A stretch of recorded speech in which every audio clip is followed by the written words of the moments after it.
مجھ ناچیز کا خیال یہ ہے کہ اکابر دارالعلوم کو سعودی حکومت سے ایک سنجیدہ اور باضابطہ گفتگو کا آغاز کرنا چاہیے۔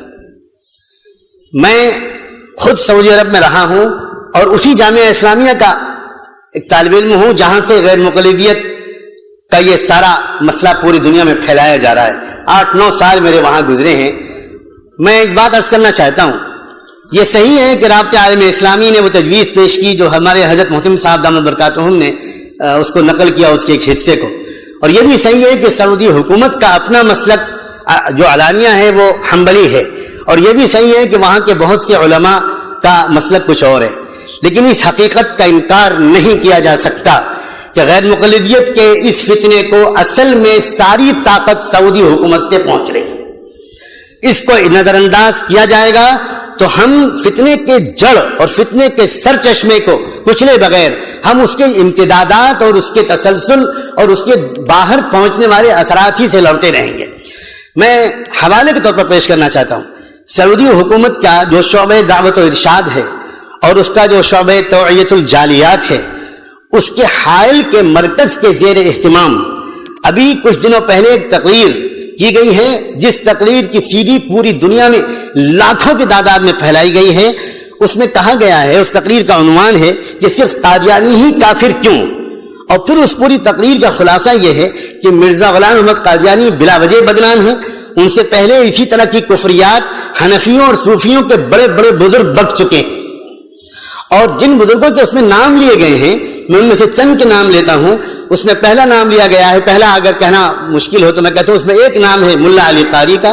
دوسرا نام ہے امام ربانی مجدد الفسانی کا،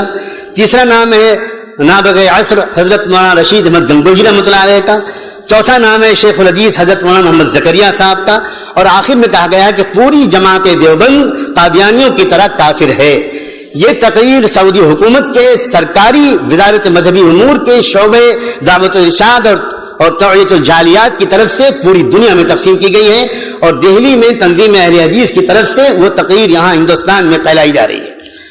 ایک اور رسالہ ہے جس کا نام ہے کیا علماء اہل دیوبند اہل سنت والجماعت ہیں، یہ رسالے کا عنوان ہے، کیا علماء دیوبند اہل سنت والجماعت ہیں۔ اس کے مصنف ہیں کوئی جناب توصیف الرحمان راشد صاحب۔ یہ رسالہ بھی سعودی عرب کی وزارت مذہبی امور کے تابع شعبہ دعوت و ارشاد اور توعیت الجالیات سے شائع ہوا ہے۔ اس کا ایک جملہ نقل کرتا ہوں خاکم بدہن،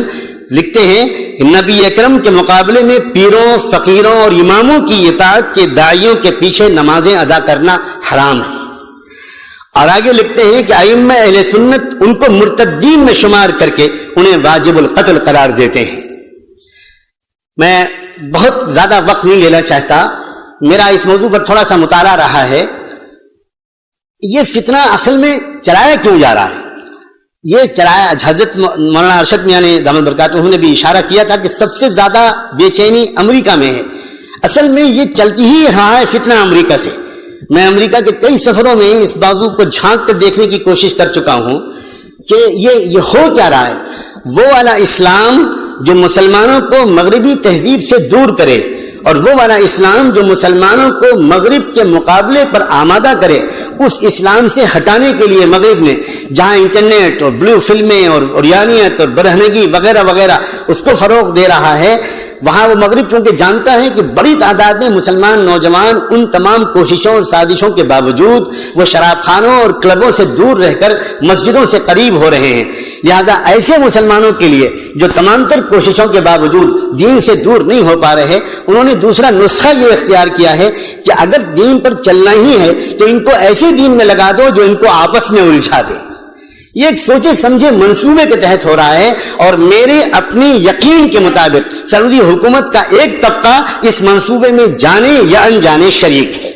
میں صرف اتنا عرض کرنا چاہتا ہوں کہ ہمارے اکابر دارالعلوم دیوبند ہی کا مقام ہے۔ ماضی میں اس سے پہلے سعودی حکومت سے جب بھی کبھی گفتگو کی ہے، میرے محدود مطالعے کے مطابق اکابر دیوبند نے کی ہے۔ جب یہ خاندان آل سعود کی حکومت پہلی بار قائم ہوئی تھی اور اس وقت مدینے کے قبرستان میں جنت البقیع میں تمام قبوں کو گرایا گیا تھا، اور تمام قبوں کو منہدم کرنے کے بعد گنبد خضرا کو منہدم کرنے کا منصوبہ تھا، لیکن اس وقت سعودی انٹیلیجنس نے اس وقت کے بادشاہ ملک عبدالعزیز کو باخبر کیا کہ بہت بے چینی اس کی وجہ سے عالم اسلام میں ہے، آپ بہتر یہ کہ کانفرنس بلا لیں اور علماء عالم اسلام کے آپ کے ہمنوا ہو جائیں۔ انہوں نے پہلی کانفرنس بلائی تھی جس میں ہمارے دارالعلوم دیوبند کے سرخیل اور رہنما علامہ حضرت مولانا شبیر احمد عثمانی رحمۃ اللہ علیہ اس کانفرنس میں تشریف لے گئے تھے، علامہ سید سلیمان ندوی رحمۃ اللہ علیہ تشریف لے گئے تھے، اور ان دونوں حضرات نے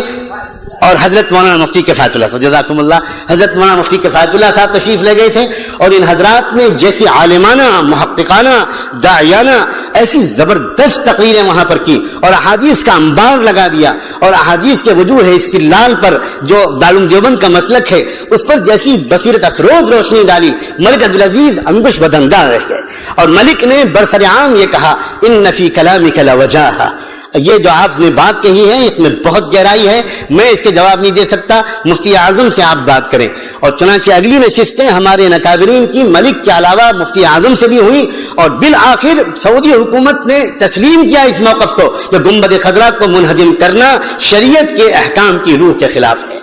اور پھر وہ پالیسی بدلی۔ اکابر علماء دیوبند کی سوا اس عاجز کو مجھے نظر نہیں آ سکتا، ہو سکتا ہے میری نظر کی کوتاہی ہو، میں انہی حضرات سے یہ امید کرتا ہوں اور اس سسکتی ہوئی پریشان حال امت کی طرف سے دستبستک گزارش کرتا ہوں، آپ ایک سنجیدہ گفتگو کا آغاز کریں، آپ اس کے اہل ہیں، آپ کہیں کہ ہم آپ سے کچھ بات کرنا چاہتے ہیں۔ یہ کیا ہو رہا ہے آپ کے ملک میں بیٹھ کر؟ آپ وقتی طور پر ہم اس سے تسلی میں نہیں آ سکتے کہ صاحب ہمارا یہ سرکاری مسلک نہیں ہے، نہیں، یہ باتیں پوری طرح شواہد ان کا ساتھ نہیں دیتی۔ ایک تو میری تجویز یہ ہے، تیسری ایک تجویز یہ ہے کہ مجھے یاد آتا ہے، مجھے اس وقت حوالہ تو یاد نہیں آ رہا، میں اس وقت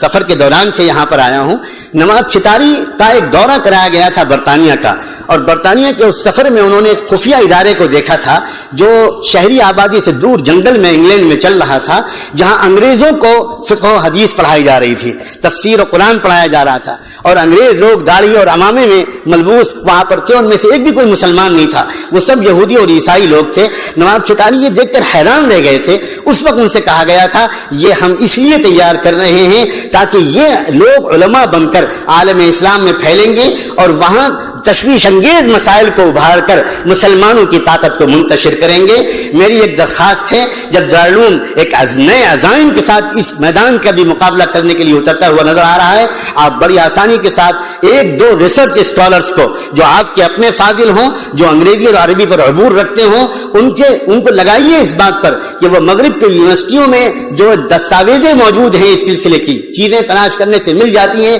مولانا احمد رضا خان کی جو خط و کتابت ہے انگریز حکومت سے آج برٹش لائبریری میں وہ میسر ہے، اس سے پتہ لگ گیا ہے کہ احمد رضا خان صاحب اتنے زبردست علم کے باوجود اس راستے پر کیوں گئے تھے۔ اور ابھی ہمارے حضرت اکابر نے اشارہ کیا تھا، حضرت مولانا حبیب الرحمان صاحب نے، کہ میاں نذیر حسین پہلے کیا تھے اور پھر بعد میں کیا ہو گئے۔ اسی طرح یہ ریسرچ کی ضرورت ہے کہ آخر یہ جو سارا فتنہ اس وقت برپا کیا جا رہا ہے اس کی شروعات کیسے ہوئی، اس وقت اس میں شدت کیوں لائی جا رہی ہے۔ اگر کوئی ریسرچ اس طرح کا دلائل سے بھرپور آراست ہو جائے گا تو انشاءاللہ امت کی حفاظت میں مدد ملے گی۔ میں بہت ممنون ہوں کہ میرے جیسے حقیر طالب علم کو یہ اعزاز بخشا گیا۔ جزاک